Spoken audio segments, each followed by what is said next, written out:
I gotta give Sophie Cunningham credit. I can't believe she actually said this out loud. If there's one name that keeps popping up whenever the Fever situation gets tense, it's Sophie Cunningham, and once again, she's right at the center of the conversation, dropping a level of honesty that's hard to ignore. And with the growing criticism aimed at Stephanie White, what Sophie has just put out there isn't exactly helping calm things down. If anything, it's raising even more questions about what's really happening behind closed doors. And now, right when things were already boiling over, Sophie has added more fuel to the fire. She's shared some behind-the-scenes insight into issues inside the Fever that clearly weren't meant to spill out publicly, and it's only intensifying the scrutiny around everything happening within the team right now.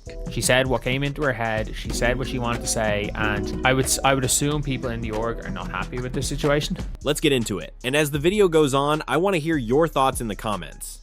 Do you think it's time for Stephanie White to be on the hot seat? Drop a Y or N and let me know where you stand. Now, the frustration around Stephanie White didn't just come out of nowhere. It's been building for a while now. Since last season, there have already been growing concerns about how she's using Caitlin Clark, her rotation choices, and her reluctance to fully lean into what's clearly working on the floor. And because of that, everything she does now feels like it's being heavily scrutinized. Then came the matchup against Portland, where the Fever really struggled and ended up getting exposed. But what stood out wasn't just the loss, it was the reaction afterward. Analysts across the board started questioning the same decision over and over again. Why take Caitlin Clark out just minutes into the game when she was clearly beginning to find her rhythm? And it wasn't just fans being emotional either. Even the more neutral analytical voices, the ones who usually avoid pointing fingers, were openly raising concerns about that decision and how it impacted the flow of the game. And around the 3-minute mark, she gets subbed out again after scoring or assisting on every single play. And y'all know that I'm not one to talk a lot of smack on people, any one particular player. I will call out the obvious when I see it. There's nothing about that coaching in the first quarter that I can defend. Subbing the hot hand out 3 minutes in the first quarter feels a little soft. So at this point, everything is under a spotlight, the coaching decisions. The heated sideline moment between Caitlin Clark and Stephanie White, and the way both of them tried to downplay what actually happened. On top of that, the Fever look like they're doing everything they can to steer the narrative in a different direction. But just when things seem controlled, Sophie Cunningham steps in and flips the entire conversation. Instead of staying quiet, she basically ignores the pressure and calls out the very issues people have been whispering about, making it impossible to look away from what's really going on inside the team. Something that's hurting us right now is we're only playing one defensive scheme, and in this league, it's too good. You can't, and people are going to pick us apart. And so, we got to dial in, we got to focus. Your IQ has to be on point. You have to know what schemes we're doing, and if you can't do that, then you can't play. And that's the point where we're at right now. That's a pretty revealing comment, and honestly, it raises some serious concerns. Because if your defense looks the same every night and you're unable to adjust, opposing teams are going to pick you apart eventually. But it doesn't stop there. What makes it even more concerning is what comes next in that line of thinking. It suggests the Fever might actually have multiple defensive schemes available. They just aren't able to execute them consistently when it matters. Why do you think you guys have less installed? The offseason was short, you have newer players. Is there a reason for that? For the defense, Yeah. We're just not able to execute right now. It's You just can't get to them. Not that you don't have them at all. yeah, we have them. We have a ton of them. We try to do them, but they just break down because we can't execute. And when I say that, maybe 3 people can execute, but if those other 2 players can't, it's a breakdown on defense. And so 1 through 5, it's hard. Defense is hard, and we all just have to kind of, commit ourselves to doing hard stuff. And if you want to win, then you have to do hard stuff. At this point, you're roughly 20% into the season, and somehow you've still got players who can't consistently execute the defensive schemes being put in place.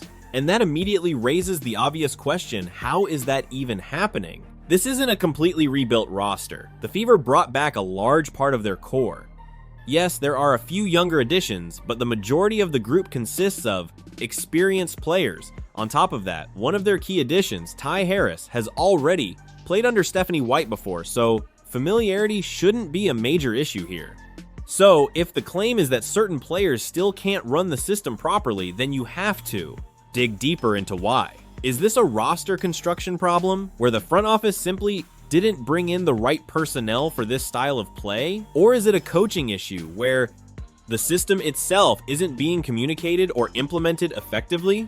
Because Stephanie White is known for her defensive background, yet the team is still struggling with consistency on that end of the floor. Whatever the root cause is, it's clearly reached a point where things have become serious internally to the extent that, according to Sophie Cunningham, the team essentially had a real wake-up moment behind the scenes. We had a long meeting yesterday. It was a really good meeting, and so hopefully we've kind of turned the page and everyone is kind of on the same page now, and so hopefully Thursday you guys will notice that.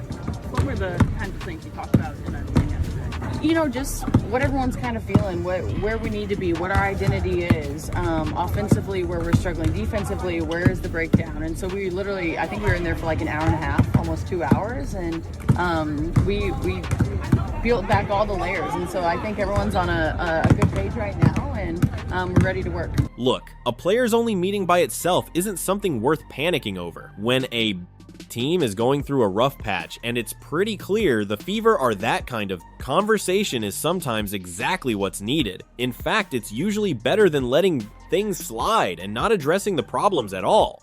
But at the same time, this wasn't something the team seemed eager to have floating around in the media. And you can tell that from the reaction alone. Just look at how Kelsey Mitchell responded when she was asked about it. The discomfort says a lot about how sensitive that moment really was inside the locker room. We were talking to Sophie about just the level of frustration with the group right now. You guys had a meeting yesterday. How would you assess where the mood is at with the team and how you guys move on from those 2 losses? Sophie told us. It's pretty obvious she wasn't expecting to be asked about that meeting in a public setting. You can hear it in how carefully she's trying to frame her answers. Every word feels measured, almost like she's walking on eggshells. But even with all that caution, a few details still manage to slip out, and once you really sit with what she said, it starts to raise some uncomfortable questions and a few legitimate warning signs about what's actually going on behind the scenes. Did it feel productive for you? I think so. I think it's about being honest with yourself. I think our culture has been tested, like to figure out if we actually truly intentional about who we say we want to be. Only time will tell, you know.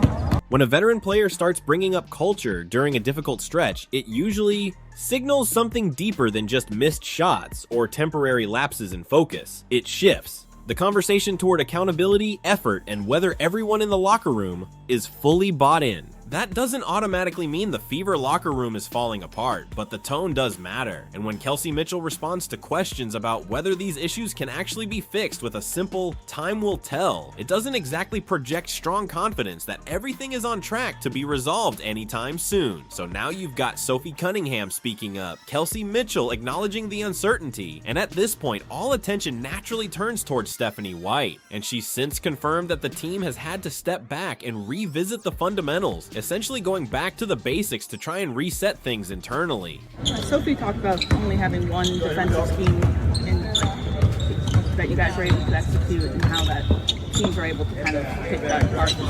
How do you as a coaching staff get it so you're able to fully install more defensive schemes to be able to do it? Yeah, you know, I think we had an opportunity based on matchup to really try to hone in on one. You know, when you're not executing a lot of things really well, you want to scale back and try to execute 1 or 2 really well and sort of get a mindset and get some confidence. But then you got to be able to expand, and I think part of that is challenging them to be able to do that and do that consistently. I think part of that's ownership. You know, of our players to be able to do it.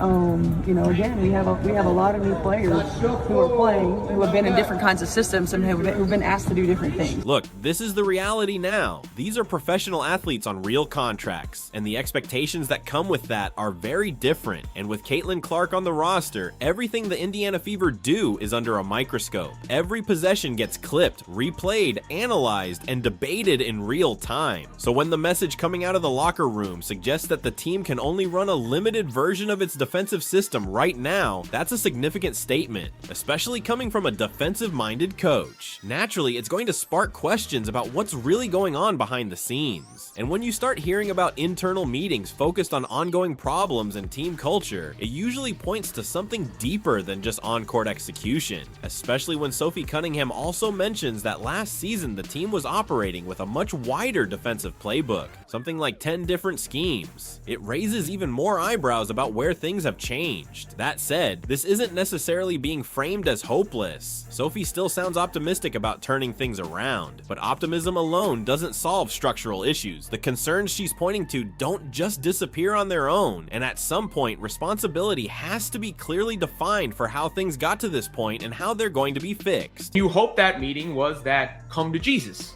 meeting, like a turning point where things can get, settled and resolved, where you can figure out who can play, because Stephanie White needs to figure out the rotations. Like, you can't just try all these lineups all the time. Who are the people that are playing? When are they playing? When are they subbing in? When are they subbing out? That should become uniform or close to uniform. Obviously, always adjust based on what's going on, but there should be a level of a pattern there, a correct pattern there. At the end of the day, the responsibility sits with the head coach. It's Stephanie White's job to maximize the roster, to make the pieces work together, and to ensure everything functions as a unit. That includes keeping the locker room aligned, making sure the schemes are clear, and having the team ready to adjust when the game plan isn't working. Now, to be fair, she earned plenty of credit last season for guiding an injury-hit Indiana Fever squad to within one game of the finals. That kind of run doesn't happen by accident, and she absolutely deserved recognition for it. But the reality is, coaching works both ways. When things go well, you get praised. When things start to fall apart, you don't get to escape accountability. And right now, with talk of a restricted defensive system, veterans raising concerns about team culture, comments like "time will tell" about whether things can be fixed, and even those heated sideline moments involving the franchise star Caitlin Clark, it naturally puts Stephanie White squarely under pressure. She's got to realize it now,